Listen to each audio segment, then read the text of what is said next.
नमस्कार दोस्तों, मैं अमन। यह चकमंदी लेखपाल के ग्रामीण विकास का 19वां वीडियो है। आज के इस वीडियो में हम देखेंगे ग्रामीण क्षेत्र में उत्तर प्रदेश सरकार की योजनाएं, जिससे संबंधित यह आपका तीसरा पार्ट है। इससे पहले मैंने 2 पार्ट आपको पढ़ा रखे हैं और तथा मैंने आपको साथ साथ ये कहा था कि जैसे ही ये आपकी योजनाएं समाप्त होंगी, इन योजनाओं से संबंधित हम एमसीक्यू करेंगे।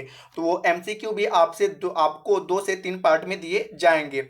और तथा इस किसी भी पीडीएफ को प्राप्त करने के लिए आप हमारे टेलीग्राम से जुड़ सकते हैं, जिसका लिंक वीडियो के डिस्क्रिप्शन में दिया हुआ है। तो चलिए शुरू करते हैं बिना किसी देरी के। तो आज की जो पहली योजना है गुलाबी बस योजना, तो यहाँ पे इसके बारे में जानते हैं कि गुलाबी बस योजना जो है रक्षाबंधन के उपलक्ष्य में महिलाओं और लड़कियों के लिए मुख्यमंत्री योगी आदित्यनाथ ने शुरू की थी। इस योजना के तहत सरकार परिवहन विभाग की सहायता से राज्य में 50 नई गुलाबी बस का संचालन कर सकेगी। इस गुलाबी बस योजना का लाभ केवल महिलाएं ले सकेंगी। अगर इस गुलाबी बस की आपकी खासियत की बात करें तो इन बसों में सीसीटीवी कैमरे लगे होंगे। ठीक है, प्रत्येक बसों में सीसीटीवी आपके कैमरे लगे होंगे और साथ ही साथ जीपीएस पैनल भी लगाया जाएगा। इस योजना में महिलाओं की सुरक्षा के लिए एक आदि शक्ति ग्रुप का गठन किया जाएगा और जो खास करके महिलाओं की रक्षा करेंगे। और इस ग्रुप में कुल 400 महिलाओं को, पहले फेज में कुल 400 महिलाओं को तैनात किया जाएगा। तो यहाँ पे ये रहा आपका गुलाबी बस योजना। तो गुलाबी बस योजना बेसिक तौर पर रक्षाबंधन के अवसर पर महिलाओं के लिए संचालित किया जा रहा है। तो यहाँ पर आपसे पूछा जा सकता है गुलाबी बस योजना किसके लिए, तो महिलाओं के लिए है और जिसके लिए उनकी सुरक्षा के लिए आदि शक्ति ग्रुप नामक एक संगठन का गठन किया जा रहा है जो महिलाओं की सुरक्षा करेंगे। आज का अगला, यहाँ पे अगली योजना की बात करें तो अगला है आपका सगुन योजना। तो यहाँ पर सगुन योजना 11 जुलाई 2017 को विश्व जनसंख्या दिवस के अवसर पर उत्तर प्रदेश में मुख्यमंत्री ने नवविवाहित जोड़े के लिए सगुन योजना का शुभारंभ किया था। यहाँ पे आपको बताएं प्रत्येक वर्ष 11 जुलाई को, ठीक है, हम जनसंख्या दिवस, विश्व जनसंख्या दिवस मनाते हैं और इसी दिन इन्होंने जो नवविवाहित जोड़े हैं उनके लिए सगुन योजना की शुरुआत किया गया था। इस योजना के तहत उत्तर प्रदेश के सभी चयनित सामुदायिक स्वास्थ्य केंद्रों पर गर्भवती महिलाओं का निःशुल्क अल्ट्रासाउंड किया जाएगा और साथ ही साथ यहाँ पर जो नए विवाहित जोड़े हैं उनको जनसंख्या नियंत्रण के लिए भी प्रेरित किया जाएगा।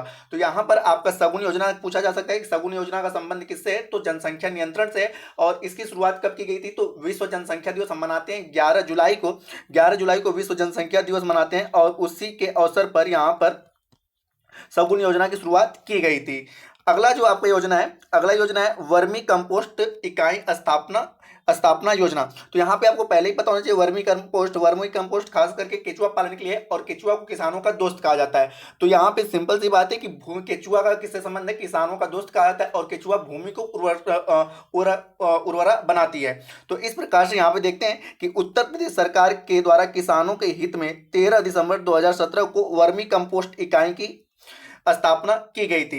यहाँ पे जाने इस योजना की शुरुआत भूमि की उर्वरता को अक्षुण्ण बनाए रखने, अधिकतम उत्पाद प्राप्त करने एवं रासायनिक उर्वरकों के दुष्प्रभाव से भूमि को बचाने और भूमि में कार्बन अनुपात को बढ़ाने तथा कृषि की आर्थिक स्थिति में परिवर्तन लाने के लिए की गई थी। इस योजना में आरक्षित लाभार्थी को पहले पाओ के आधार पर चयन किया जाएगा। इसका तात्पर्य यह है कि 13 दिसंबर 2017 से शुरू किया गया है और इसमें एक निर्धारित लक्ष्य रखा गया है कि हमें इतने किसानों को रखना है एक वर्ष में। तो यहाँ पे जो किसान पहले रजिस्टर्ड कराएगा उस वर्ष में, ठीक है, उसे ही पहले योजना मिलेगी। तो यहाँ पे पहले ही मैंने बताया वर्मी कंपोस्ट हम किसे कहते हैं, केचुआ पालन को हम वर्मी कंपोस्ट कहते हैं और केचुआ को किसानों का दोस्त कहा जाता है। और केचुआ भूमि की उर्वरता को बचाए रखता है। अगर आपके खेत में अधिक मात्रा में केचुआ है तो आपको रासायनिक उर्वरक की प्रयोग नहीं करनी पड़ेगी। रासायनिक उर्वरक से पैदावार तो शुरुआती दौर में अधिक होता है लेकिन धीरे धीरे भूमि बंजर बनती जाती है, इसलिए वर्तमान समय में जैविक खेती को प्रोत्साहन किया जा रहा है। तो आपसे पूछा जा सकता है कि वर्मी कंपोस्ट इकाई स्थापना की जो योजना की शुरुआत की गई थी इसका संबंध किससे है, तो भूमि की उर्वरता को बनाए रखने के लिए, ठीक है, वर्मी कंपोस्ट इकाई स्थापना योजना की शुरुआत की गई थी और इसकी शुरुआत कब की गई थी, 13 दिसंबर 2017 को। अगला जो आपका योजना है आदर्श नगर योजना यहाँ पे है कि इस योजना की शुरुआत वर्ष 2007-8 में की गई थी। इसका उद्देश्य ग्रामीण अवस्थापना सुविधाओं को बढ़ावा देना और इस योजना के अंतर्गत ग्रामीण स्थानीय निकायों में अवस्थापित सातवीं विकास को बढ़ावा देना। यहाँ पे आपका है कि अवस्थापना संबंधित, सातवीं यहाँ पे हो गया कि अवस्थापना संबंधित विकास को बढ़ावा देना। बेसिक तौर पे आपने पता है कि जो ग्रामीण इलाके हैं वह शहरी इलाके से अक्सर करके पीछे रहते हैं, तो यहाँ पर जो ग्रामीण इलाके में गांव है, ठीक है, उनके विकास के लिए आदर्श नगर योजना की शुरुआत की गई थी 2007-8 में, कि वो सभी चीजें गांवों को भी प्राप्त हो जो शहरों को प्राप्त होते हैं। तो इस उद्देश्य से आदर्श नगर योजना की शुरुआत 2007-8 में की गई थी। अगला जो योजना है आपका एकीकृत दुग्धशाला विकास योजना। तो यहाँ पर जानते हैं कि इस परियोजना की शुरुआत 1993-94 में की गई थी। यह केंद्र प्रायोजित योजना है, मतलब इसे केंद्र सरकार के द्वारा शुरू किया गया था। इस योजना का मुख्य उद्देश्य कि राज्य के पिछड़े क्षेत्रों में दुग्ध उत्पादन, उपार्जन, विपणन एवं रोजगार के अवसर को सृजन करना। तो यहाँ पे एकीकृत दुग्धशाला विकास योजना का मुख्य उद्देश्य है कि हम अधिक से अधिक दूध उत्पादन के लिए लोगों को बढ़ावा दें, और खास करके ऐसे क्षेत्रों में जहाँ पे कोई अन्य रोजगार नहीं है, वह दूध उत्पादन से अपने आप को रोजगार विहीन से रोजगार को प्राप्त कर सकते हैं। यहाँ पे है कि प्रादेशिक कोऑपरेटिव डेयरी फंड, यहाँ पे आपका है कि प्रादेशिक कोऑपरेटिव डेयरी फंड राज्य में दुग्ध एवं दुग्धशाला विकास के लिए 1962 में प्रादेशिक कोऑपरेटिव डेयरी फंड का गठन किया गया था। और यहाँ पर ऑपरेशन फ्लड कार्यक्रम के तहत, ठीक है, ऑपरेशन फ्लड जो कार्यक्रम चलाया गया था इसी फाउंडेशन के तहत चलाया गया था। आपने पता है कई बार पूछा जाता है कि ऑपरेशन फ्लड की शुरुआत कब की गई थी, तो 1970 के दशक में, ठीक है, ऑपरेशन फ्लड की शुरुआत की गई थी। और कई बार पूछा जाता है कि ऑपरेशन फ्लड का संबंध किससे है, तो ऑपरेशन फ्लड का संबंध आपके दुग्ध से है। तो 1970 में ऑपरेशन फ्लड चलाया गया था, ठीक है। और यहाँ पर ऑपरेशन फ्लड के भारत में जो जनक कहे जाते हैं आपके हैं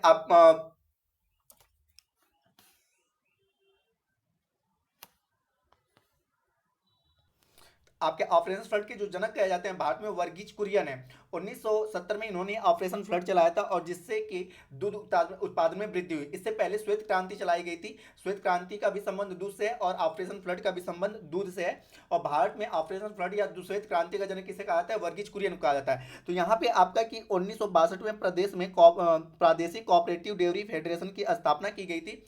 और इसी फेडरेशन और इसी संस्था या के तहत, ठीक है, 1970 में ऑपरेशन फ्लड चलाया गया था।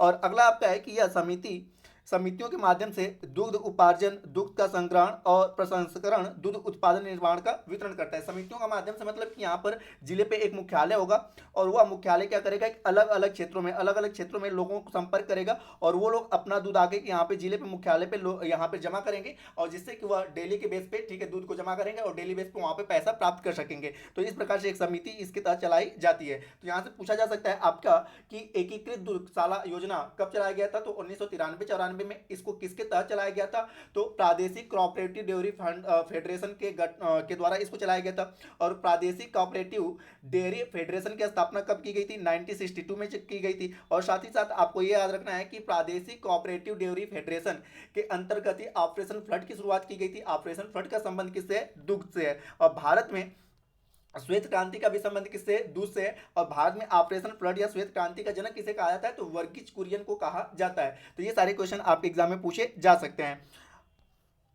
अगला आपका योजना है सामयिक बंजर भूमि विकास योजना।